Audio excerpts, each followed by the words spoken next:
اعوذ باللہ من الشیطان الرجیم بسم اللہ الرحمن الرحیم گرلز اپر پرائمری اسکول بٹہ گنڈ زون ماور کی چھٹی جماعت کی عزیز طالبات، السلام علیکم ورحمۃ اللہ وبرکاتہ۔ آج تاریخ ہے 7 سپٹمبر 2020 عیسوی، دن ہے پیر کا۔ ہمارا مضمون اردو ہے اور ہمارا موضوع ہے جملہ اور جملے کی اقسام۔ پیارے بچوں، کل ہم نے کلمہ اور کلمہ کے اقسام کے بارے میں پڑھا ہے۔ آپ کو یاد دلانے کے لیے پھر میں کہتا ہوں، کلمہ وہ لفظ جس کے معنی ہوں، جو بامعنی ہو، اس کو ہم کلمہ کہتے ہیں، اور اگر لفظ بے معنی ہو تو اس کو ہم مہمل کہتے ہیں۔ پھر کلمہ کے اقسام میں ہم نے پڑھا 3 اقسام ہیں اس کے: اسم، فعل اور حرف۔ اسم وہ کلمہ ہے جو کسی کا نام ظاہر کرے، چیز کا نام ہو، جگہ کا نام ہو، شخص کا نام ہو۔ فعل ہم کام کو کہتے ہیں، جو کام کسی جملے میں دیا گیا ہو، تو جو کام ہم کرتے ہیں، مختلف کام جیسے دوڑنا، کھیلنا، اٹھنا، بیٹھنا، سونا، پڑھنا وغیرہ، یہ سب کام ہیں، تو ان کو ہم فعل کہتے ہیں۔ اور حرف جو ہوتا ہے وہ اسم اور فعل کو آپس میں ملانے کے لیے جو الفاظ استعمال ہوتے ہیں، جیسے کہ، کا، کی، پر، میں نہیں، کہ، کا، کی، پر، اور وغیرہ، یہ سب الفاظ جو اسم اور فعل کو ملانے کے لیے استعمال ہوتے ہیں، تو ان کو ہم حرف کہتے ہیں۔ پیارے بچوں، آج ہم پڑھیں گے جملہ کیا ہے اور جملہ کی اقسام کیا ہیں۔ جملہ 2 یا 2 سے زائد الفاظ کا ایسا مجموعہ جس سے بات اچھی طرح سمجھ میں آ جائے جملہ کہلاتا ہے۔ یعنی جملہ 2 الفاظ سے بھی بنتا ہے یا 2 سے زیادہ الفاظ سے بھی بنتا ہے۔ ایک ایسا مجموعہ یہ ہونا چاہیے جس سے بات سمجھ میں آئے۔ تو جا، اگر کوئی تم سے کہے تو جا، تمہیں تو پتہ چلے گا یہ مجھے جانے کے لیے کہہ رہا ہے، تو تمہیں بات سمجھ آ جائے گی۔ ادھر آ، تو آپ کو یہ بات سمجھ آتی ہے کہ وہ مجھے سامنے آنے کے لیے کہہ رہا ہے۔ میں آج اسکول نہیں جاؤں گا، اس میں 2 سے زیادہ الفاظ ہیں اور پورا جو مجموعہ یا لفظوں کا ہے، تو جب ہم یہ سنتے ہیں، جب یہ ہمارے کان میں پڑتے ہیں، تو ہم بات سمجھتے ہیں کہ کہنے والا ہم سے کیا کہہ رہا ہے۔ تو ایسے الفاظ 2 ہوں یا 2 سے زیادہ ہوں، تو ان کو ہم جملہ کہتے ہیں۔ مثلا مجھے اسکول جانا ہے، مجھے ایک لفظ ہے، اسکول بھی لفظ ہے، جانا الگ لفظ ہے الگ لفظ ہے۔ جب ہم نے ان کو ملا کر اس طرح رکھ دیا کہ سمجھ آئی بات، مجھے اسکول جانا ہے، جب یہ ہم الفاظ پڑھتے ہیں اکٹھے تو ہمیں کوئی بات سمجھ میں آ جاتی ہے، تو اس کو ہم جملہ کہیں گے۔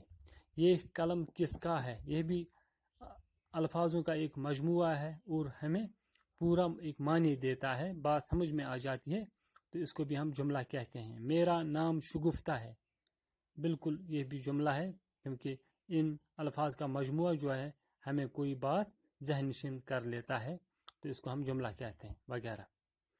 جملہ میں الفاظ کی ایک خاص ترتیب ہوتی ہے۔ یہ جو الفاظ ہیں ان کی ایک خاص ترتیب ہوتی ہے، کیونکہ اگر یہ ترتیب ہم ہٹائیں ادھر ادھر، پھر اس کا معنی نہیں نکلتا ہے۔ تو ان کی ایک خاص ترتیب ہوتی ہے۔ جب ہم جملہ لکھیں، الفاظوں کا ایک مجموعہ لکھیں، ان کو ایک ہمیں خاص ترتیب سے لکھنا پڑتا ہے، تب ہی جملے کی جو معنی ہے وہ ہمیں سمجھ آتا ہے، تبھی جملہ کا معنی جو ہوتا ہے وہ ہمیں سمجھ آتا ہے۔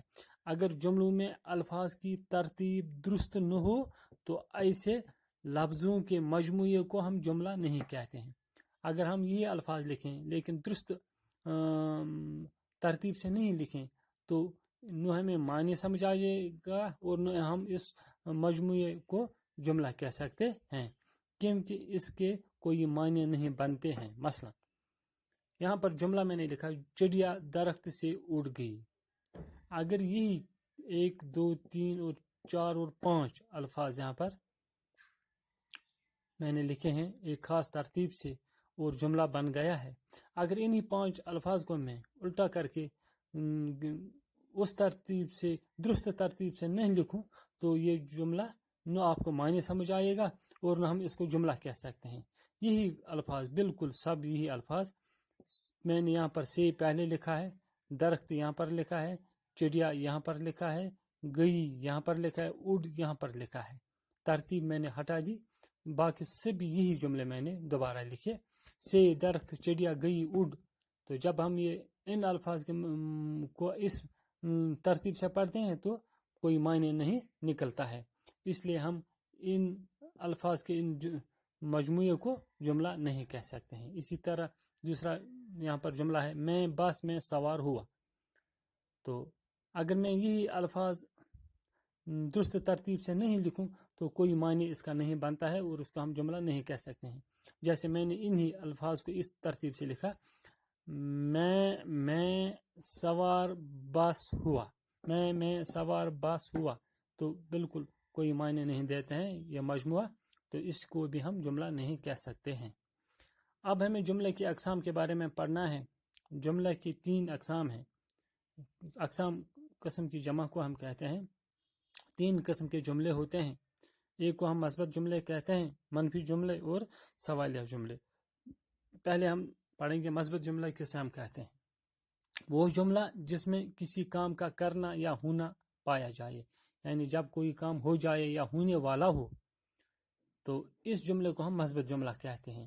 اس سے مثبت جملہ کہتے ہیں, مثلا بچے کھیل رہے ہیں, میں سکول جا رہا ہوں, فاطمہ قرآن پڑھ رہی ہے, میں گانا گاؤں گا, وہ کل آئے تھے, میرا نام فاطمہ ہے.